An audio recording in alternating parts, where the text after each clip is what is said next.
Là, je suis en compagnie de Rémi du club Games ASBL, en fait. Salut Rémi, comment vas-tu? Très bien, et toi? Bah, ça va. Alors en fait, il faut savoir que vous êtes spécialisé dans les bornes d'arcade musicales. Ici, on voit une borne d'arcade Guitar Hero, entre autres. C'est bien ça, donc nous on est spécialisé vraiment dans les jeux vidéo musicaux. Tout ce qui est bornes d'arcade, donc les DDR, les Guitar Hero. On travaille maintenant beaucoup avec les éditeurs. Et c'est ce qui fonctionne le mieux, je vais dire, en salon, parce que les gens aiment bien découvrir les nouveaux jeux vidéo musicaux. En plus de ça, c'est vraiment un genre qui est quand même, alors non seulement populaire au Japon, mais ici en Occident, c'est vrai que c'est pas quelque chose qui est très courant, surtout depuis que les bornes d'arcade, les salles d'arcade pardon, ont fermé dans les années 90-90.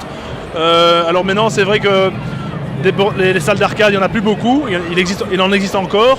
Est-ce que vous avez justement comme ça quelques bornes dans quelques salles ou pas?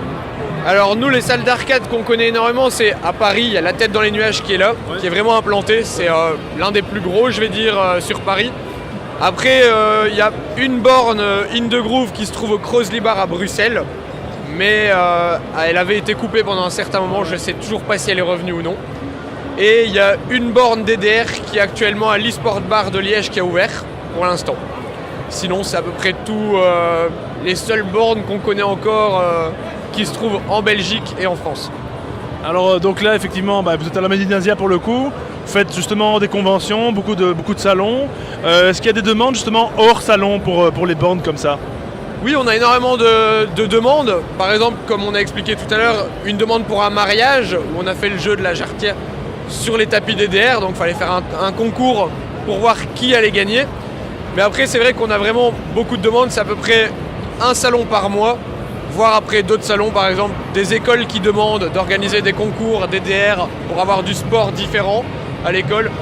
Mais c'est vrai qu'on a beaucoup de trucs divers pour tout ce qui est événement, mais ça reste surtout bloqué pour DDR.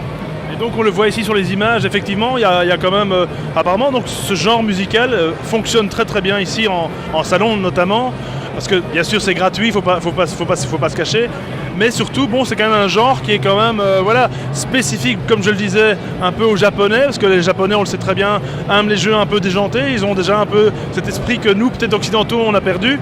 Mais apparemment, voilà, c'est des belles découvertes. Est-ce qu'il y a des gens qui, par exemple, viennent chez vous et disent « Tiens, je connaissais pas du tout le genre ».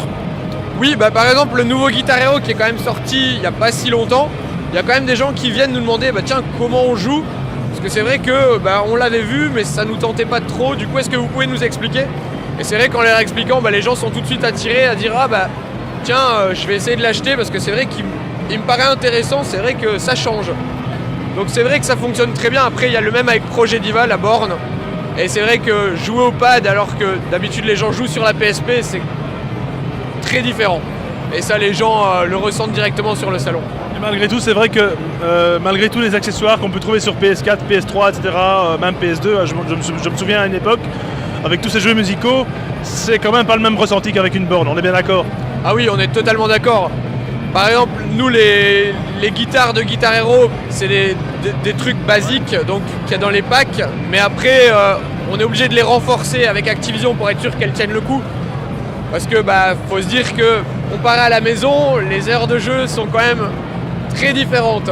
Donc il faut vraiment que les bornes tiennent le coup avec tous les visiteurs qu'il y a sur un salon. Alors votre ASBL comporte pas beaucoup de personnel, je pense, si je puis m'exprimer, il n'y a pas beaucoup de gens. Hein. Est-ce que vous recrutez de temps en temps aussi ou... De temps en temps, on recrute pour tout ce qui est salon, parce que c'est vrai que on est en personnel, on est 5 pour l'instant. Mais après, c'est surtout sur Paris où là, on peut monter jusqu'à 20 personnes, voire 25 en personnel. Mais sinon, c'est vrai qu'en Belgique, on est assez restreint et on recherche quand même à avoir quelques animateurs ou autres. Pour par exemple, on aimerait bien ouvrir un stand Just Dance. Et c'est vrai qu'on recherche des animateurs pour la Belgique qui parlent les 2 langues. Donc ça voudrait dire que, d'après ce que tu me dis, que les Français finalement sont plus courageux que les Belges. C'est vrai que malheureusement, on peut le dire sur ce côté-là. Parce que c'est vrai que nous, les staffs français sont vraiment hyper présents. C'est-à-dire que par exemple, 3 mois avant le salon, ils nous ont déjà contactés pour savoir s'il y avait de la place pour eux. Alors qu'en Belgique, Bah, on est à la cool en Belgique, faut le dire. C'est une semaine avant. Ah bah tiens, est-ce qu'il y aurait de la place pour moi Pourquoi donc voilà. Alors comment est-ce qu'on peut vous contacter justement pour les événements à venir, pour au cas où louer une machine, pour vous contacter quoi. Comment est-ce qu'on fait? Alors donc, ou sur notre site donc ddrbelgium.be. Là vous allez directement trouver le numéro de téléphone ou l'adresse mail, ou alors par email c'est ddr.is@live.be. Alors là on est à la Médinasia, mais vous allez vous retrouver très bientôt le 2 et le 3 avril si je ne m'abuse à la Fax à Gand. Donc là, à quel stand est-ce qu'on peut vous trouver? Vous connaissez déjà l'emplacement ou pas? Malheureusement, on ne connaît pas encore l'emplacement. On attend de voir, mais souvent on est vraiment dans un coin bien séparé parce qu'avec le son, ça dépote effectivement. Voilà, ça dépote beaucoup et les gens, les exposants aiment pas trop parce que pour négocier ou autre, il faut du calme. Bah écoute, merci beaucoup Rémi, je te souhaite un bon week-end et surtout du courage.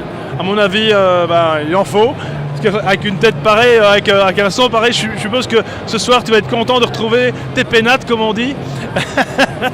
Ah, c'est vrai que ce soir je vais être content de rentrer chez moi et de bien dormir parce que tout le week-end la tête elle a tourné avec toutes les musiques du salon. Ok, merci beaucoup Rémi, à plus tard et peut-être pourquoi pas à la Fax. Hein. Oui, merci à toi, on se revoit là-bas j'espère. Sûrement. Ciao ciao.